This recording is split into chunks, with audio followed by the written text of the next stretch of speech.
Баршаңызға сәлем достар, бүгін сіздерге шоколадты балды торт рецептісін ұсынамын. Жасалу оңай, бар жоғы 30 минуттың ішінде осындай дәмді тортты жасап көруге кеңес беремін.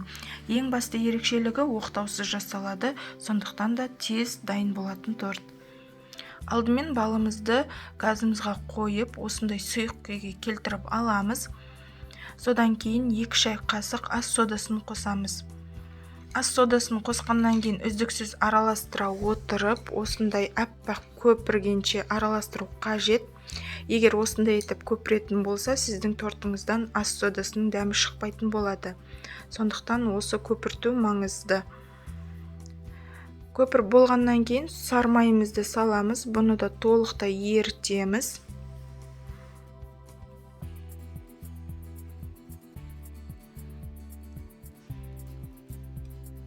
Мінекей байқасаңыздар толықтай еріп болды. Енді осыны бөлме температурасында салқындатамыз. Немесе бөлек ыдысқа құйып та тез суытуға болады. Жұмыртқамызды ыдысымызға салып, миксерлейтін боламыз. Аз-аздан секер қоса отырып. Толық граммдарын описание бөліміне жазып қалдырамын. Осындай аппақ масса болғанша миксерлейтін боламыз.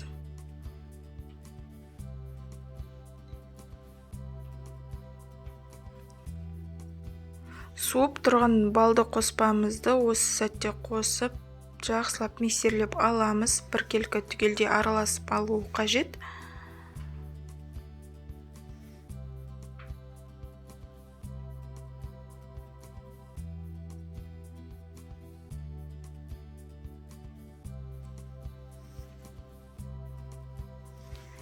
Ендігі кезекте какаомызды салатын боламыз.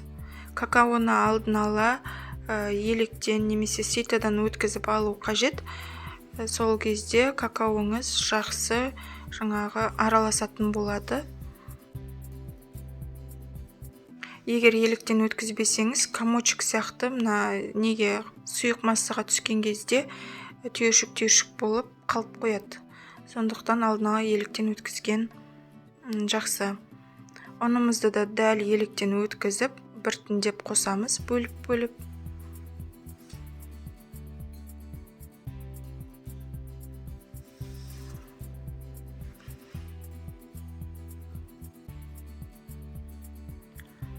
Айналасының барлығын жақсылап араластыру қажет.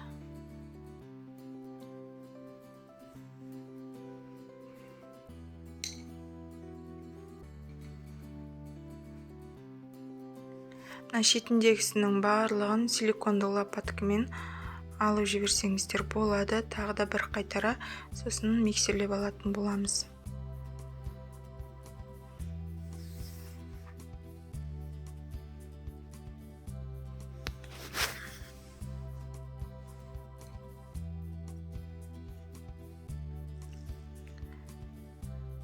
Мінекей біздің массамыз дайын болды. Енді өзімізге қажетті форманы алып, 2,5 ас қасықтан сала отырып, жайып шығатын боламыз. Менде диаметрі 23. Енді осыны түгелдей жайып аламыз. Жан-жағына тегіс етіп. Осы рецепт бойынша 12-13 корж шығу қажет. Қызып тұрған пешімізге 180 градус арасында пісіріп аламыз. Өте тез піседі. Мінекей барлығын осылай құйып дайындап аламын. Содан кейін барып біртіндеп пісіріп аламыз. Мінекей біздің корждарымыз дайын, барлығын пісіріп алдым. Ендігі кезекте жандарын кесіп алатын боламыз. Яғни өзімізге қажетті пішінді тегістеп. Таза құрғақ ыдысымызға сливкимізді құйып аламыз. Бұл жерде менде 700 грамм пайдаланып жатырмын. Және бұл жерге бізге сгущенка қажет болады. Мен три желания сгущенкасын пайдаланамын. Өте сапалы, әрі сіздің балмұздақты креміңіз керемет дәмді жаңағы өте нәзік болып шығады. Осы Три желания сгущенкасымен жасауға кеңес беремін.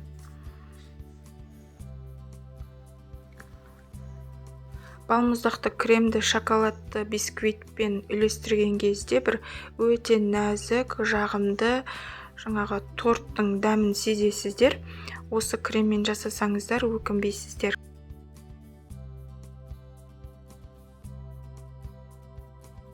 Мінекей біздің креміміз дайын болды. Қаймақ тәріздес болып шығады. Осындай қоюлықта өз формасын ұстайды. Енді подложкамызға жарты ас қасық кремімізді салып, тортымызды жинайтын боламыз.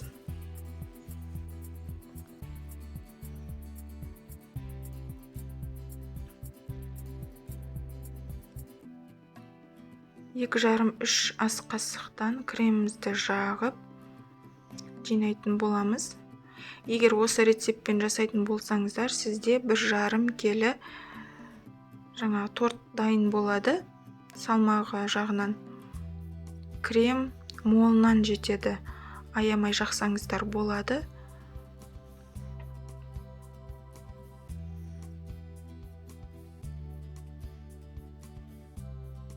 Сондай нәзік, аузыңызда үлбіреп тұрады. Бір жасағаннан керемет болып шығатын бұл тортты сізде жасап көріңіздер.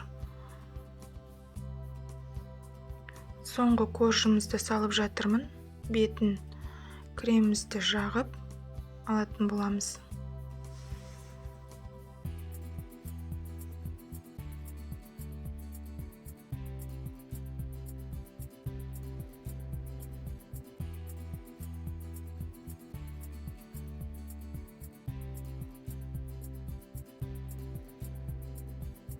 Барлық кремді жағып жатырмын. Мінекей молынан жетеді. Крем аямасаңыздар да болады.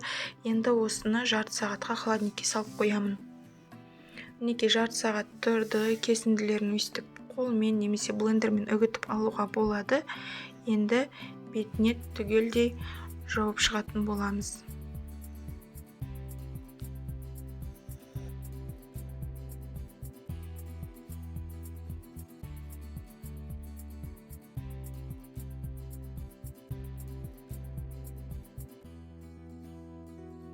Мінекей біздің тортымыз дайын болды. Өте биік әрі әдемі, дәмді болып шығады.